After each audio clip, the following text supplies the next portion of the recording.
Assalamu alaikum. Bismillah ar-Rahman ar-Rahim. We are going to do the seventh episode of the summary of the Quran, which is actually going to begin the second group of surahs out of the seven groups that we have in the Quran. This group comprises of four surahs. The first two, Al-An'am, which we are going to do tonight, sixth surah, and Al-Araf, the seventh surah, are Meccan and they form a pair. And the next two surahs, Al-Anfal and At-Tawbah, are Madinan surahs and they too form a pair. The subject matter, the theme of this particular group is the annihilation, punishment of the Almighty getting inflicted upon the enemies of the Prophet who rejected the message despite clearly knowing it to be from God, and the ultimate dominance and victory of the companions of the Prophet, and most certainly the Prophet, may God's mercy be on him as well. So what we find in these four surahs of the group, very clear steps leading from one phase to another to the ultimate climax. The first surah, Surah Al-An'am, which we are going to do tonight, is inviting the people of Mecca in particular and the Arabian Peninsula in general to have faith in the message that has come to them from somebody who is a part of their community. The next surah, Surah Al-Araf, is warning the people who are rejecting this message of dire consequences of punishment in this life as well as the next life. The next surah, Al-Anfal, which is the Madinan surah, is talking about the preparation for the ultimate punishment of those who have rejected the faith.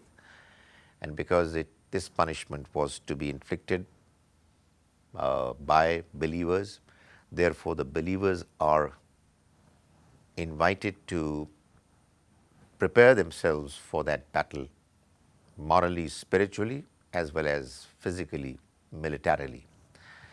And the final surah, Surah Tawbah, is the surah of punishment, and it's the only surah of the Quran which doesn't begin by the beginning verse, Bismillah ar-Rahman ar-Rahim, because the attributes of Rahman, Rahim, the most merciful, the ones whose mercies forever, was not consistent in its theme and mood with the rest of the surah. So we find in this particular group that there is irrefutable evidence established for the people of Quraysh, Meccan people, about the truthfulness of the message of God. The companions are required to go through the process of purification and moral and spiritual excellence, and then ultimately the Almighty's punishment is inflicted upon the enemies. So let's start with the first surah, Surah Al-An'am, surah number 6. Like the first group of surahs, this group also begins with Alhamdulillah. All expressions of praise and gratitude are for God, the Creator. This is an indication of the reality that God's message is primarily based on the feelings of thankfulness, gratefulness for the Creator, who's been kind to us, for giving us all the resources that we have with us, we enjoy, and we are able to live in this world. The verse says, Alhamdulillah allazi khalaqa as-samawati wal arda. All expressions of thanks and praise are the exclusive right of the God who created the heavens and the earth. وَجَعَلَ الظُّلُمَاتِ وَالنُّورِ. And He also created darkness as well as light. ثُمَّ الَّذِينَ كَفَرُوا بِرَبِّهِمْ يَعْدِلُونَ. And yet those who disbelieve equate others with their Lord. This life has been created as an amazing spectacle of the Almighty's miracles enabling us to be able to live a life which we all like, we all love. But we also see that there are difficulties in this life, and there are darknesses of untruth, of evil, and there is light of truth, of goodness, of virtue. This has been done so as to make this life a trial. In verse 6, the Almighty mentions, Kataba ala nafsihi rahma. He has made it binding on himself. God has made it binding on himself to be merciful. And for that purpose, he has decided that he is going to bring about a day when he is going to make all humans accountable. لَيَجْمَعَنَّكُمْ إِلَى يَوْمِ الْقِيَامَةِ لَا رَيْبَ فِيهِ.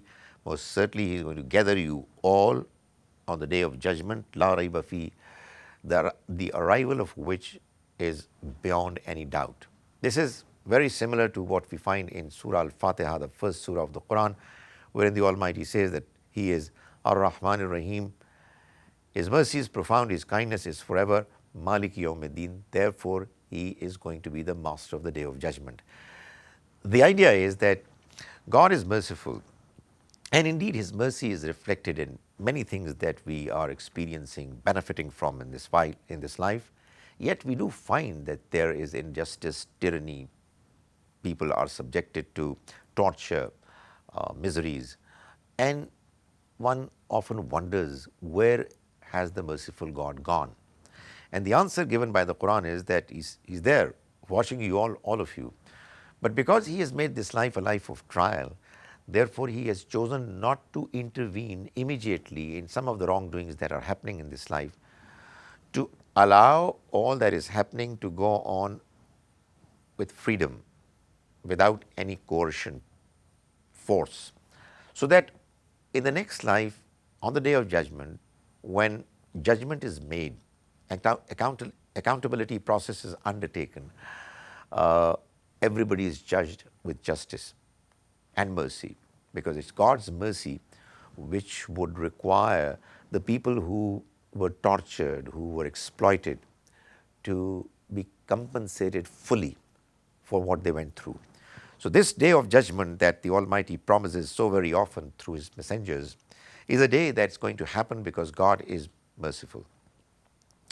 We move on to verse 20, where the Almighty is telling the people of Mecca that you are rejecting the Prophet who has come to you from within you, is a part of your tribe, your nation.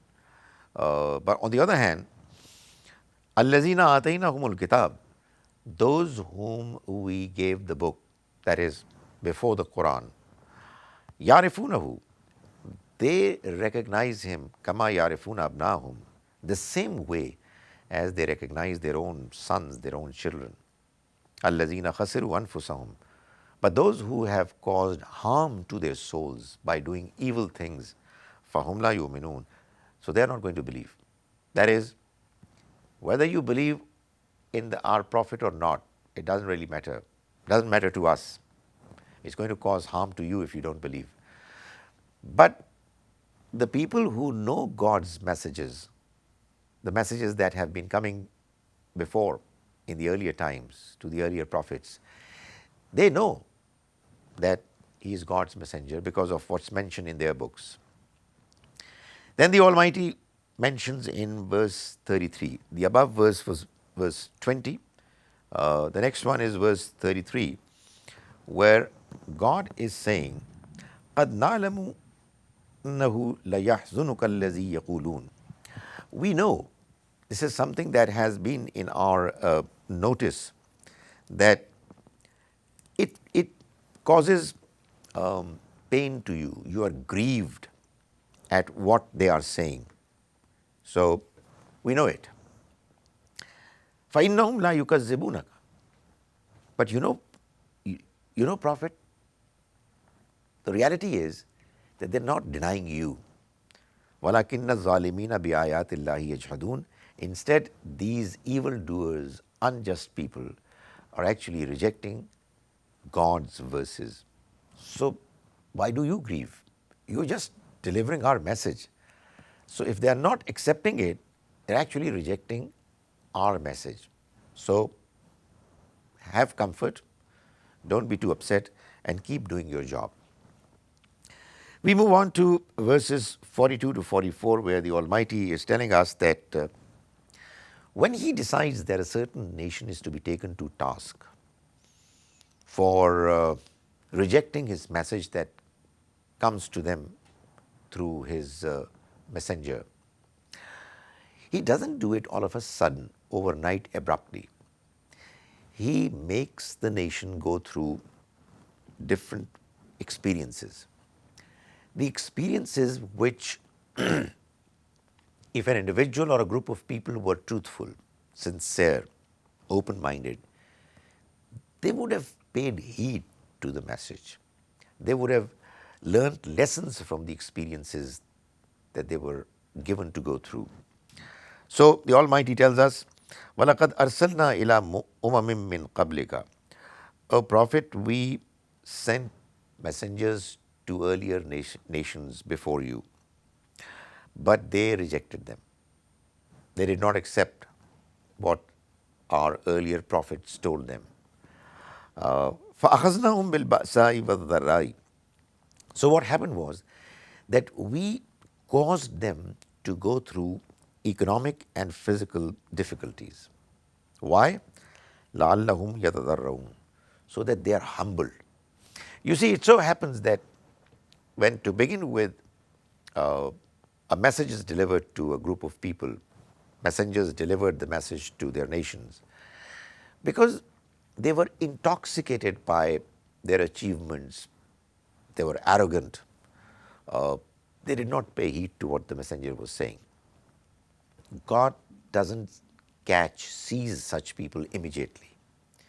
He knows that there is a possibility that at the moment their ability to see and to think is clouded by the success that they are having. So He makes them go through miseries, difficulties, economic difficulties and physical ailments, so that they realize that their arrogance was baseless, unfounded. But He says, then why is it that when our punishment came to them, they did not humble themselves? I mean, the idea was that after they go through economic difficulties and physical problems, ailments, they should have realized that they are weak and humble, and therefore they have got no justification to say no to a message that is coming to them from God. Instead, their hearts became hardened. Despite difficulties, they didn't believe, and their hearts, instead of softening, they got hardened. And Satan made what they were doing attractive for them. They started coming up with justifications. They started philosophizing what they were doing. So when they ignored what they were reminded of, we opened the doors of prosperity for them, and they started rejoicing. So the difficult times gave way to good times once again. So the difficult times were meant to open their eyes, which they didn't open. So then those times were replaced by good times again. They started rejoicing in what they were given when we suddenly seized them and they were left in despair. Thus, the unfair people were completely eliminated. Walhamdulillahi Rabbil Alameen. And all praise and all expressions of thanks are the exclusive right of the God who is the master of the entire existence. So that's what happened to the earlier nations.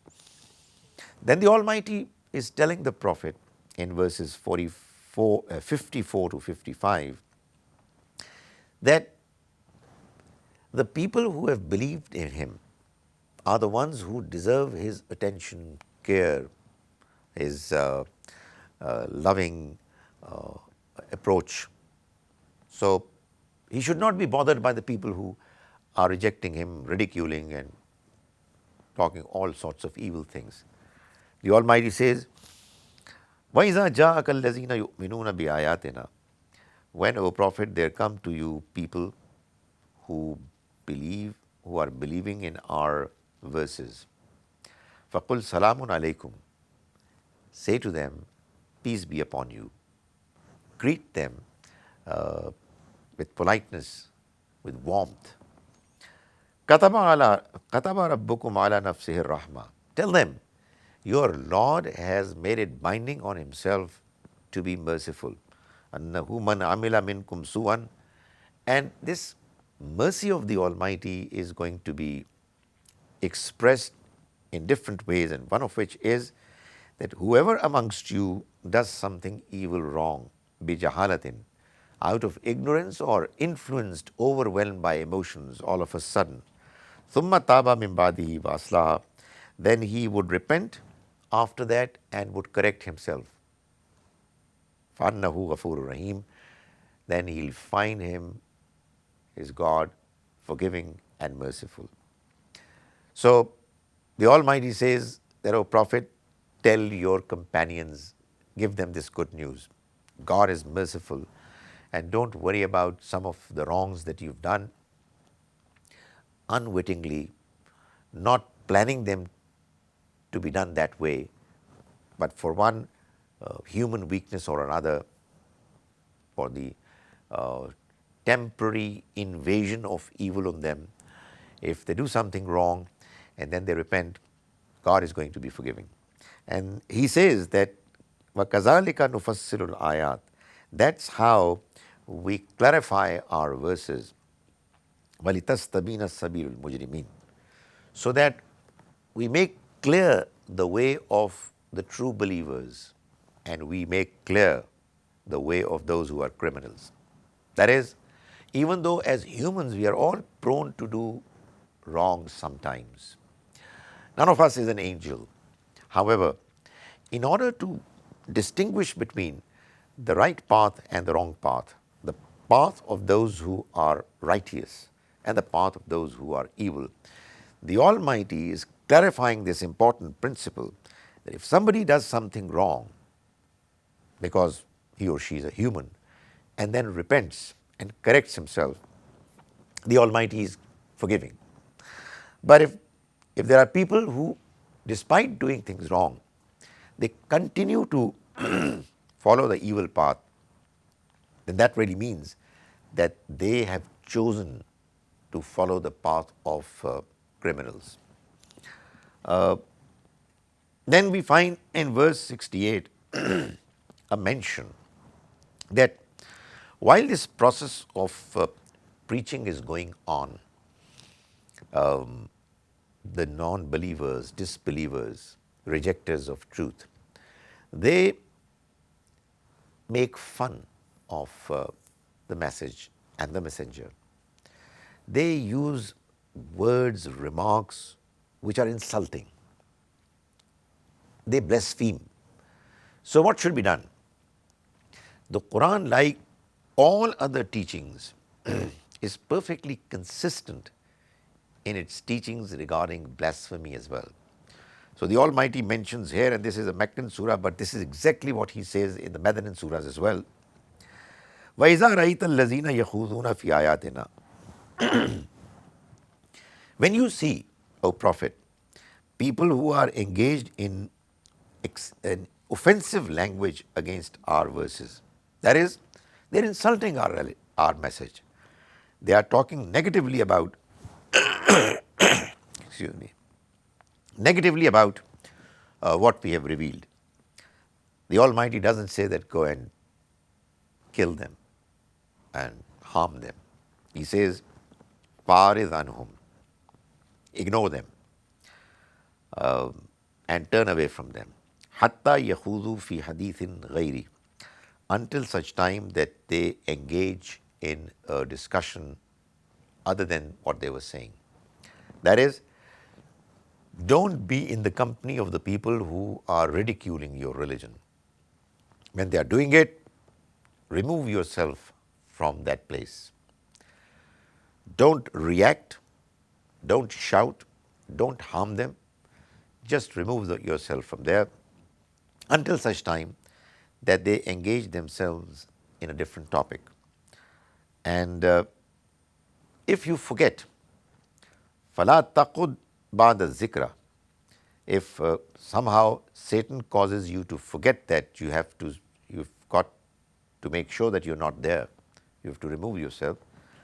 Don't sit there after you've realized and you've been reminded to sit with people who are unfair evildoers.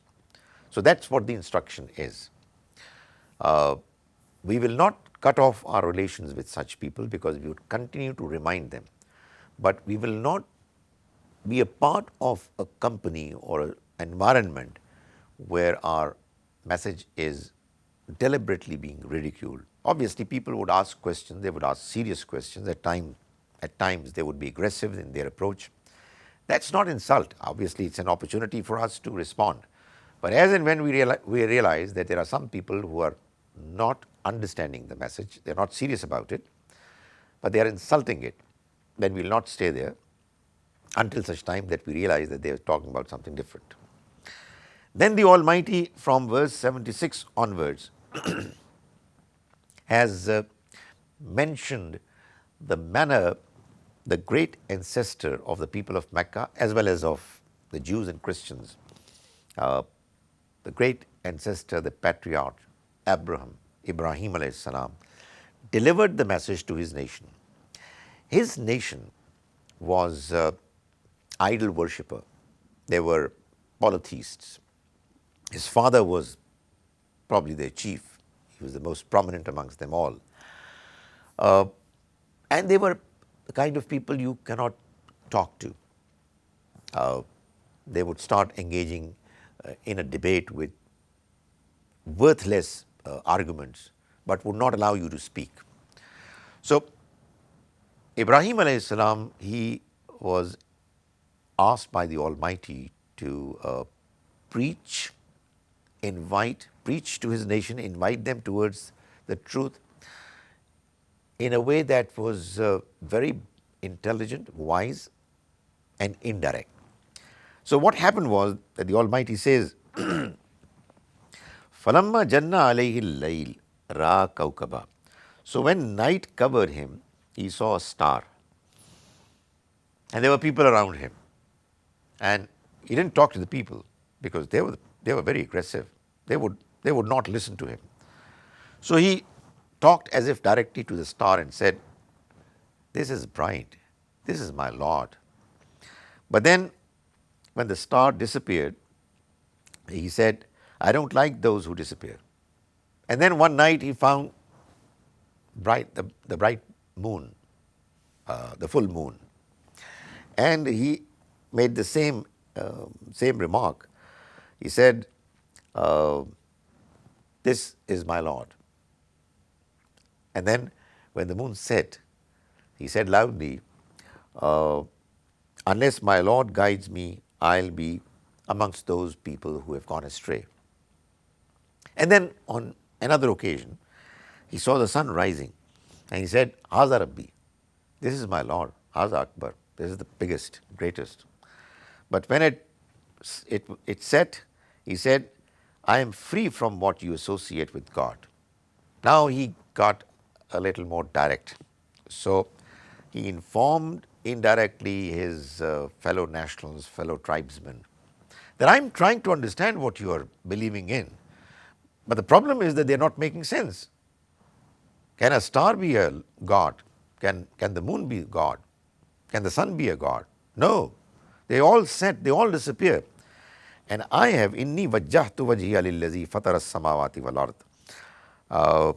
I have turned my face towards the one who has created the heavens and the earth. Hanifan, fully focused. Wama ana minal mushrikeen, I am not from amongst the polytheists. So that's how Ibrahim alayhi salam invited his nation towards belief in one God. Then the Almighty invites the attention of the reader to the truth of the world he lives in. That this existence, the system that we are a part of, is offering signs of active presence of a mighty, wise, caring, merciful God who is providing us with whatever we need. So in verse 95, the Almighty says, Inna Allaha faliqul habbi wan nawa. God indeed is the one who splits open the seed and the kernel.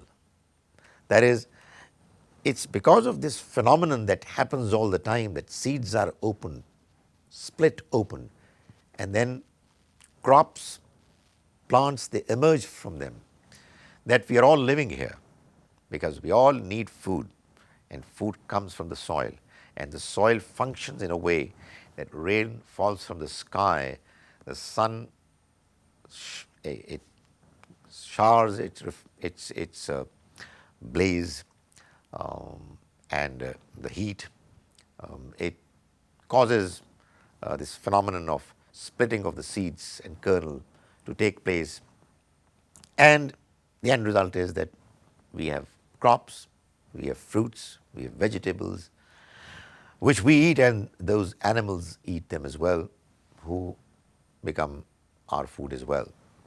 So God is drawing our attention to this phenomenon, and He says that this is what He does, and He does all this to make sure that people who are witnessing, observing them, they believe.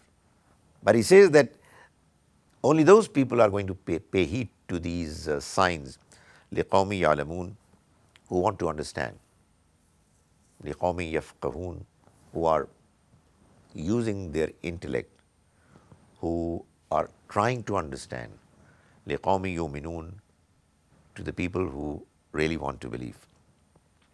Then we move on to this verse 108, wherein the Almighty is saying that we must not use negative, foul, aggressive, abusive language against the false gods of the other nations.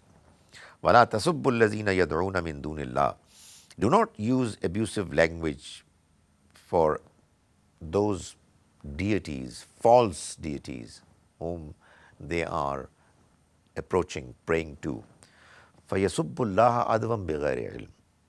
Lest they should use the same language for God, Allah, unwittingly, without even knowing. كَذَلِكَ زَيَّنَّا لِكُلِّ أُمَّةٍ عَمَلَهُمْ. Thus we have made pleasing to every community their deeds.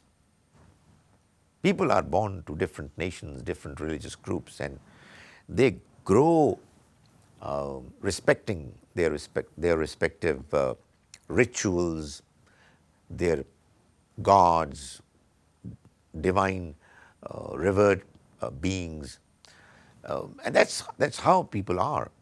They are emotionally attached to these objects.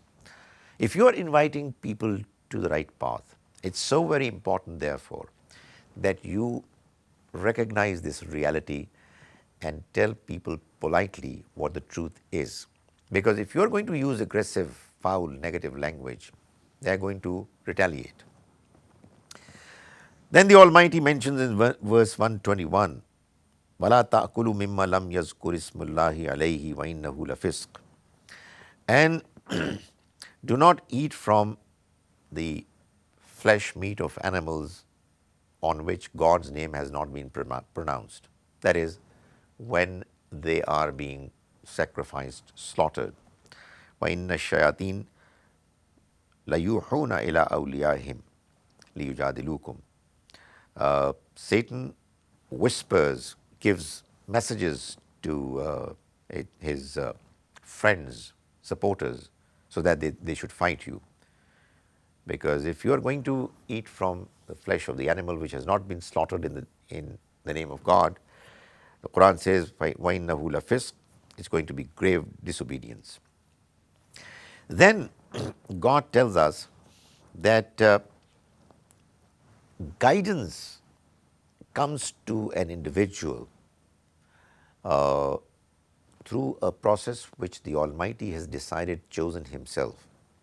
And there are people who are misguided on the basis of a certain policy, a law that is fair, and the Almighty follows it consistently in the case of all humans. So He mentions in this verse 125, فَمَنْ يُرِدِ اللَّهُ أَنْ يَهْدِيَهُ.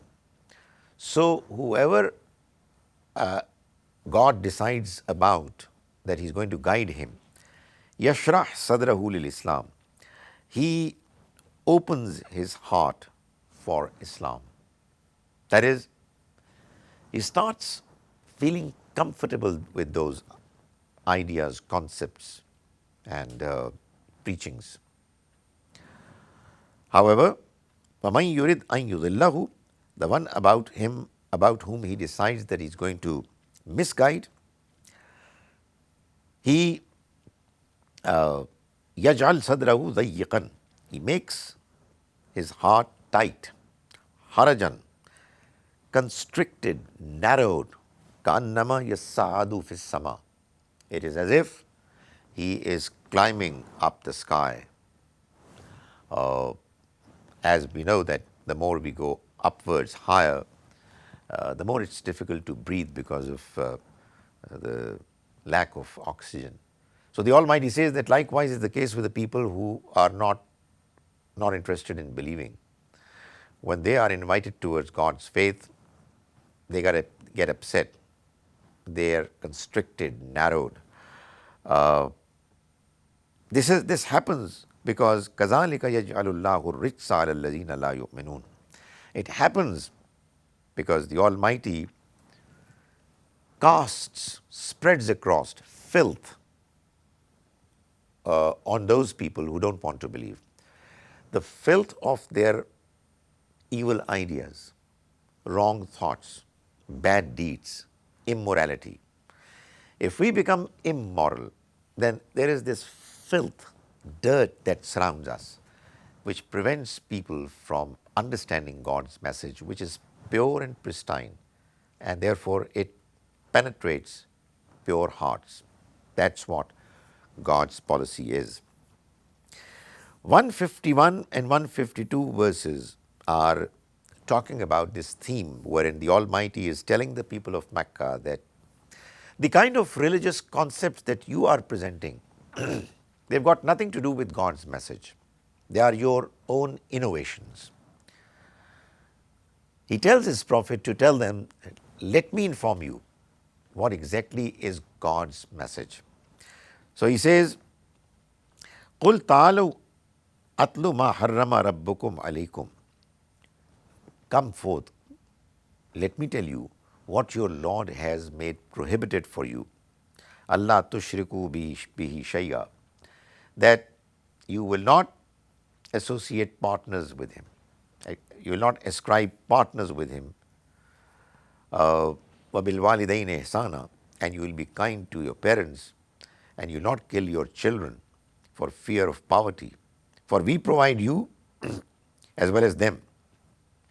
Do not come close to obscenity, whether apparent or hidden, and do not take a life that God has made sacred, except when justified by God's Sharia. That is what He has commanded you, so that you may behave with proper understanding. Furthermore, do not draw near the property of the orphan, except for their betterment, until he attains maturity, and given full measure and full weight in justice. So whenever you are selling, do it properly, do it honestly. We do not burden anyone beyond his capacity. And when you speak, be just in what you're saying, even though what you're saying goes against a family member. And fulfill God's covenants, that is what He has enjoined you, so that you remain mindful. That's what you have to follow, instead of the kind of strange ideas and rituals that you have created yourself without having any authority from God. Verse 59 is urging the Prophet to make sure that he follows the right path, and obviously this God is saying to let people know who are following him that they have to focus their attention on following the right track that he has sent down through his messengers, and not be a part of religious groups who have divided themselves into factions and sects. That's not the Almighty's requirement from anyone. So he says, Innal lazina farraqu dinahum wa kanu shia. Those people who have divided their religion into groups, factions, and sects. Oh Prophet, you don't have to do anything with them. Stay away from them. You have to believe in God and His one straightforward, simple message, which is Islam, which is submission to the Almighty. Don't ever get inclined towards the small religious groups and sects that people have created. Towards the very last part of this surah, the Almighty is asking the Prophet to make a declaration the way his great ancestor Abraham made, to not be a part of anything that has got to do with polytheism and focus his attention on believing in, worshipping and serving the one and the only God. So in verses 162 and 163, the Almighty says, قُلْ إِنَّ الصَّلَاةِ وَنُسُكِي وَمَحْيَايَ وَمَمَاتِي لِلَّهِ رَبِّ الْعَالَمِينَ. Tell them all, my prayer and my sacrifice of animals, my life and my death are all for God, the Lord of the entire mankind. La sharika lahu. There is none who is a partner of him. There is nobody who along with him is carrying the burden of running the affairs of this world. He is one and the only. وَبِذَلِكَ أُمِرْتُ. And that's what I have been asked to do. That's what I have been commanded.